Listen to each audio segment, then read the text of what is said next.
Every day, we see the darker side of the world around us. We witness how people can hurt others in ways that are hard to understand. It's a sad part of life, but it's something we can't ignore. As someone who dives into the world of crime, I'm here to share the most shocking stories and try to understand what drives people to do such things. I'm Michael, and today, I've got another unreal true crime story for you.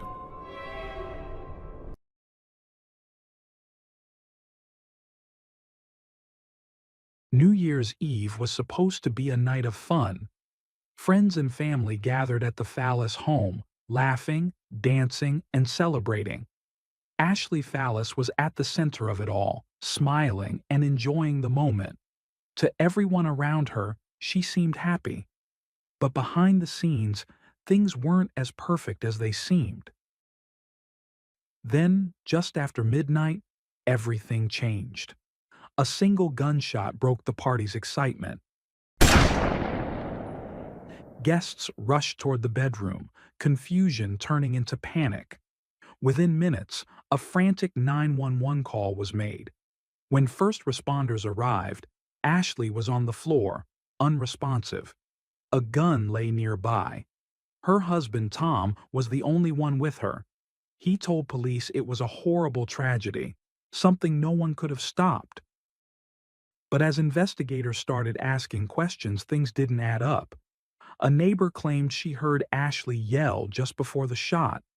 Others remembered tension between her and Tom. And then there was the biggest question of all.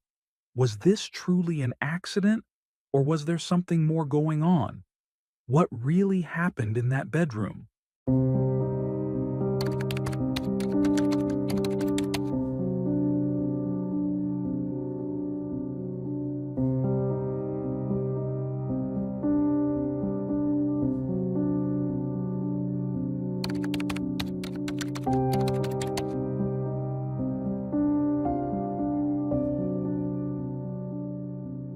Ashley and Tom first connected in the spring of 2007 through an online dating platform. From the start, Ashley's vibrant personality and boundless energy captivated Tom, and their bond quickly deepened. Ashley was already a devoted mother to two daughters from a previous marriage, and their relationship progressed swiftly. Within a year, they welcomed a son, and just 2 weeks after his birth, they exchanged vows. By 2010, Tom had legally adopted Ashley's daughters, solidifying their family unit. They settled into their life together, but by late 2011, tensions had begun to surface. Their daughters were now 9 and 6, and their youngest had just turned 3. His diagnosis of hydrocephalus meant multiple surgeries, adding an immense burden to Ashley. Juggling her son's medical needs, parenting, and the growing strains in her marriage left her emotionally drained. In 2010, Ashley Fallis lost her job at the North Colorado Medical Center, officially due to insubordination and aggressive behavior. She disputed the decision in court and won a settlement, but the legal victory did little to alleviate her mounting personal struggles. The following year, she rekindled a brief romance with a former high school sweetheart, further straining her already fragile marriage. Around the same time, Ashley sought psychiatric treatment for frequent panic attacks, sometimes experiencing up to 5 a week. She was prescribed medication to manage her anxiety and stabilize her mood, but her mental health remained a significant challenge for both her and Tom.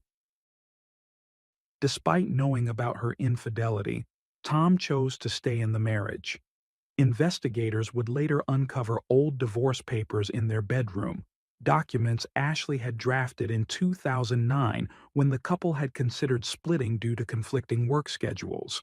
However, they had ultimately decided to push through and rebuild their relationship. As time passed, Tom believed they were making progress. He had secured stable work as a corrections officer, while Ashley had found solace in speaking engagements, sharing her experiences as a mother of a child with hydrocephalus. She offered guidance and support to other parents navigating similar challenges. Then, just weeks before the tragic night, Ashley took a home pregnancy test. To her surprise, the result was positive, an unexpected development since she had undergone sterilization after their youngest son's birth. Clinging to the hope that the test was accurate, she immediately stopped taking her prescribed anxiety medication. But on December 31st, 2011, just hours before they were to host a New Year's Eve gathering, Ashley began her menstrual cycle. A second test confirmed she was not pregnant after all, delivering an emotional blow to both her and Tom. That morning, the couple had been discussing whether a reversal of her procedure was possible. Years earlier, Ashley's mother had encouraged the decision, but now the choice was entirely in their hands. Both Ashley and Tom expressed a desire to expand their family, and the unexpected news left them in a deeply emotional state as they prepared for the party that evening. Their home was filled with friends and family as they rang in the new year. Despite her internal turmoil, Ashley put on a brave face, drinking, dancing, and enjoying the company of her loved ones. Her parents, Joe and Jenna, later recalled that she seemed as lively and strong as ever. Yet, according to Tom, beneath her cheerful exterior, she was battling emotions no one else could see. That night, as the celebration carried on, a conversation between Ashley and Tom took a tense turn. Tom later recounted that their discussion had escalated into a fight. Wanting to avoid further conflict, he said he had walked away. During his police interview, investigators noticed scratches on Tom's chest and neck, marks that raised immediate suspicions. When questioned, he attributed the ones on his chest to irritation from shaving for the first time, while those on his neck, he claimed, could have been caused by stress. As the interrogation intensified, Tom felt cornered, asserting that he was being unjustly accused. He repeatedly insisted on his innocence, maintaining that he was not in the room when the gun went off and that he had nothing to do with Ashley's death. As the investigation unfolded, detectives began questioning neighbors and examining the scene for any clues. One neighbor reported hearing Ashley yell, "Get off me!" just moments before the gunshot rang out. Her statement directly contradicted Tom's version of events. When questioned about the alleged shouting, Tom firmly denied it. He insisted he had never forced Ashley to do anything against her will. But investigators weren't satisfied with his answers. They pointed out that Ashley's gunshot wound was to the back of her head, a location that made self-inflicted harm highly improbable. In response, Tom demanded forensic testing to prove his innocence. He urged authorities to test his hands for gunpowder residue and insisted that Ashley's hands be examined as well to determine if she could have fired the weapon. Despite his cooperation, detectives remained unconvinced. The circumstances of the shooting, combined with conflicting accounts, left too many unanswered questions. While Tom sat in the police station, Ashley was in the hospital where doctors fought to save her life. Tragically, just hours after her admission, she succumbed to her injuries. When Tom was informed of her passing, he appeared devastated. He claimed that in the moments after the shooting, when he held Ashley in his arms, he had seen her breathing and truly believed she had a chance to survive. After 3 hours of interrogation, investigators had not secured a confession from Tom, nor had they been able to rule him out as a suspect. As the questioning continued, he became increasingly frustrated, repeating that he would never harm his wife. However, just 4 days after the shooting, Ashley's death was officially ruled as self-inflicted. The medical examiner's conclusion came before lab tests had even been completed, leaving Ashley's family in disbelief. Her parents, Jenna and Joe, were outraged, convinced that the investigation had been handled improperly. They suspected Tom's job in the county's correctional system had influenced the outcome, giving him an unfair advantage in the case. Though Tom worked in a separate law enforcement division, making direct ties to the investigating detectives difficult to prove, the family believed his background played a role in how the case was closed so quickly. To ensure transparency, the Colorado Bureau of Investigation was brought in, but critical errors had already been made. Tom had not been separated from witnesses at the crime scene, violating standard investigative procedures. More importantly, his hands had not been properly covered to preserve potential gunpowder residue, evidence that could have been crucial in determining what really happened that night. Jenna and Joe felt detectives had only begun treating Tom as a person of interest after their repeated insistence. Even then, they believed the inquiry remained superficial. They criticized law enforcement for only questioning Tom for 3 hours, far too brief, in their view, for the primary person involved in a suspicious death. In the end, Tom was allowed to walk free. In the aftermath of the tragedy, Tom left the state with the children, relocating to Indiana to be near his sister. He enrolled in college, seeking a fresh start. But Ashley's parents refused to let the case be forgotten. Determined to fight for justice, they reached out to the media, speaking out about their daughter's love for life and their belief that she would never have chosen to end it. They also described Tom's history of a short temper, painting a different picture than the one law enforcement had seemingly accepted. Their persistence caught the attention of investigative reporter Justin Joseph, who uncovered a key witness, 17-year-old Nick Glover, a neighbor of the Fallis family. Nick recalled that on January 1, 2012, as emergency vehicles arrived at the Fallis residence, he had overheard Tom say to Ashley's parents, "I shot my wife."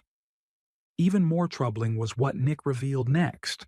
He stated that he had shared this information with detectives during an interview, yet there was no mention of his statement in the official police reports.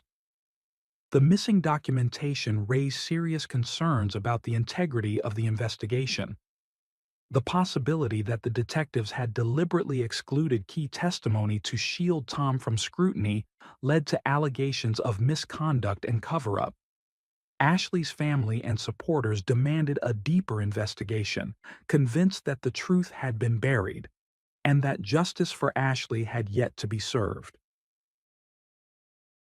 In April 2014, more than 2 years after Ashley's death, the Evans Police Department decided to reopen the case. New allegations had emerged, suggesting that the detectives had intentionally omitted key evidence and altered a witness's statement to fit the theory that Ashley had taken her own life.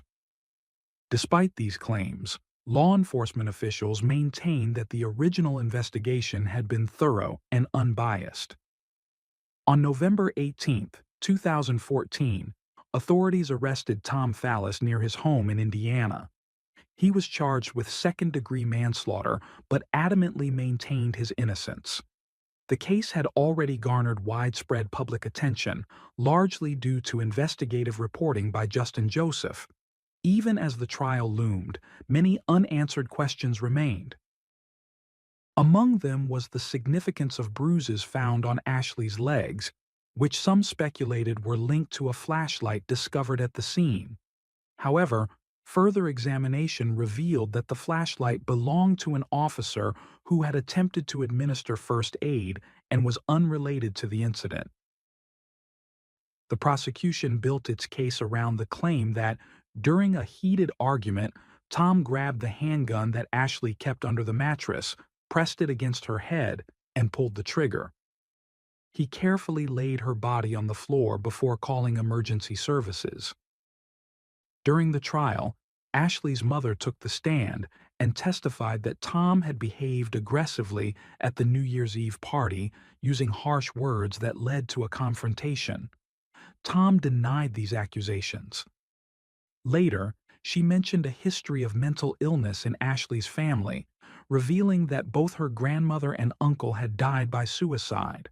The prosecution used this information to suggest that Ashley may have voluntarily taken her own life. However, Ashley's psychiatrist presented a different perspective. He testified that as of December 2011, she showed no signs of depression. Meanwhile, the defense argued that Ashley had been seeing two psychiatrists and a therapist at the same time, resulting in overlapping prescriptions. They suggested that this could have contributed to mood swings or emotional distress. Forensic experts presented conflicting testimony. A specialist who had spent countless hours analyzing the evidence argued that Tom could not have been the one to fire the fatal shot. He pointed out that those who commit crimes of passion rarely stop after a single gunshot. Another forensic expert reviewed the case files and personally examined the crime scene. He determined that Tom had been extremely close to Ashley when the shot was fired.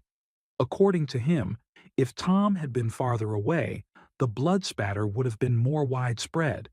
His findings were based on the documented timeline of when Tom reached Ashley and attempted to provide aid. The prosecution leaned heavily on this analysis to challenge the defense's arguments. Another key aspect of the case involved Ashley's emotional struggles surrounding pregnancy. While an autopsy confirmed that Ashley was not pregnant at the time of her death, it revealed that despite undergoing tubal ligation, she still could have conceived. According to court testimony, in the 9 months leading up to her death, Ashley had believed she was pregnant on 3 separate occasions. Prosecutors argued that these false alarms had taken a serious emotional toll, exacerbating her existing struggles. Psychiatrists called to the stand described how these circumstances might have profoundly affected her mental state. As the trial progressed, Nick Glover, a crucial witness, took the stand. He testified that on the night of Ashley's death, he had overheard Tom say to her parents, "I shot my wife." This statement became a focal point for the prosecution.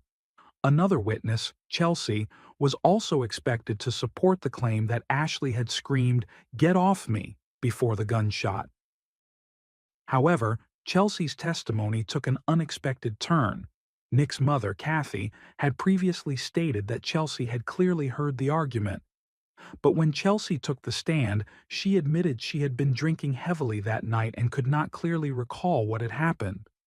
Despite this, Nick remained firm in his account, stating that he would never forget what he had heard. With conflicting testimonies and disputed forensic evidence, the trial became a battle of interpretation, leaving the jury with the difficult task of deciding what really happened that night. Nick Glover's statements caught the attention of investigators, prompting an internal review of the officer who had initially interviewed him on the night of Ashley's death.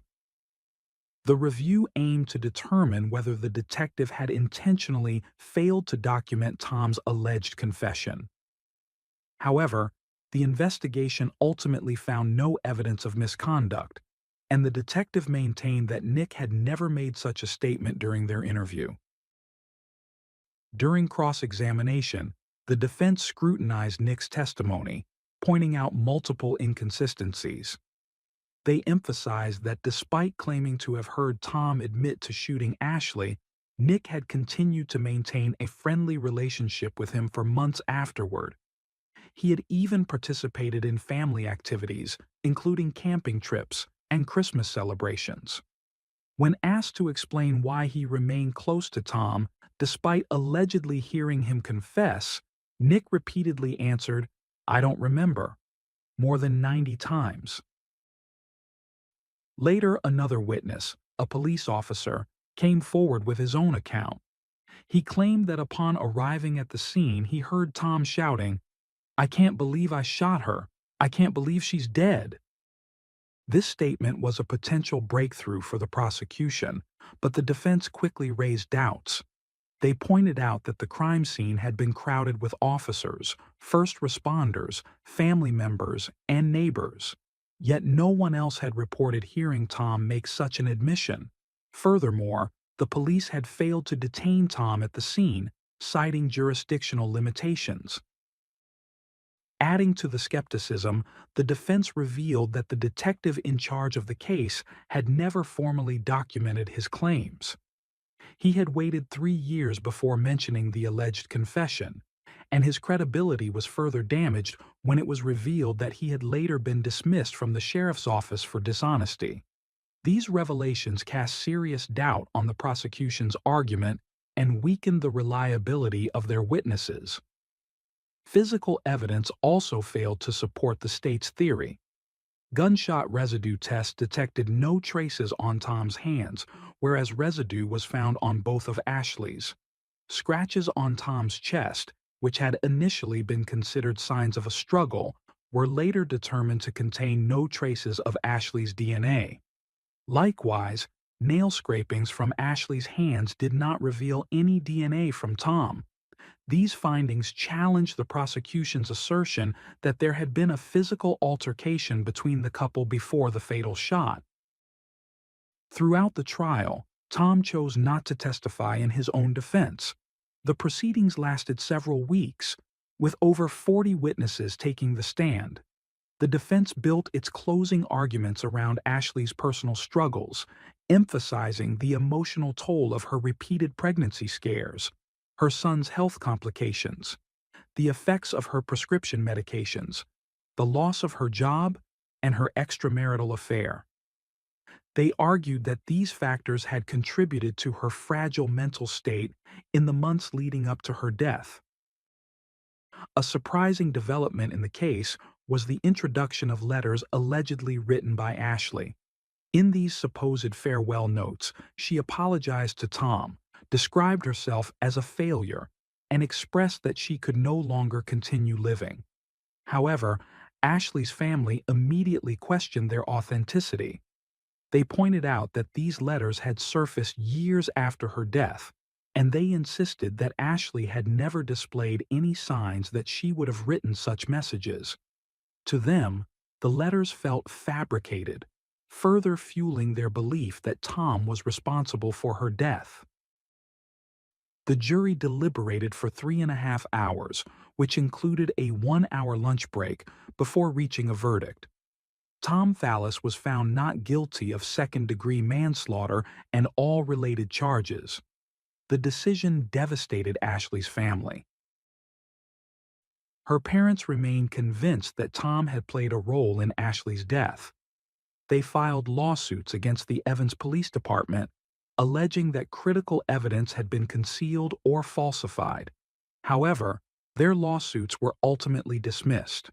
Despite the legal outcome, Ashley's family refused to accept the verdict.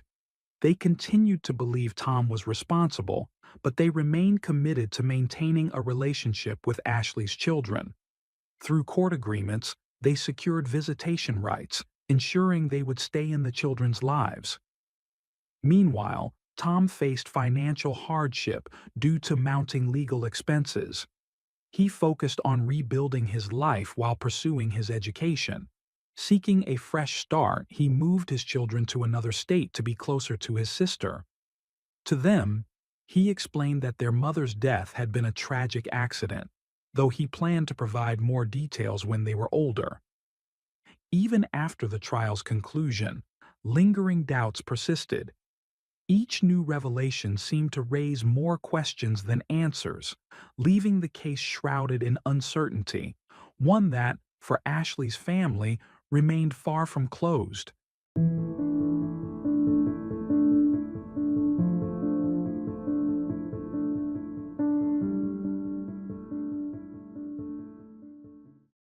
Thanks for tuning in to Unreal True Crime. If you're intrigued by mysteries from around the world, check out our new channel, Latin Crimes, where we dive into the gripping true crime stories of Latin America. Don't miss out. Subscribe now for more thrilling investigations.